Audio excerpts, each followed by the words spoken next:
Kasi, sabi ko sa'yo, tagal mo kasi, oh. Ang bakit na kami kasi tumira, eh. Magboy! Magboy!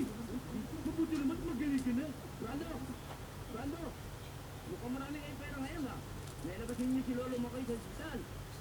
Ay, ang dami yung pinamili. Bossing, para sa amin ba yan? Sino ang sabi sa ito pinamili namin? Ang lakas naman ang panahon nyo. Wala kayo dito. Para sa amin lang to. Mga tito, alam niyo ba,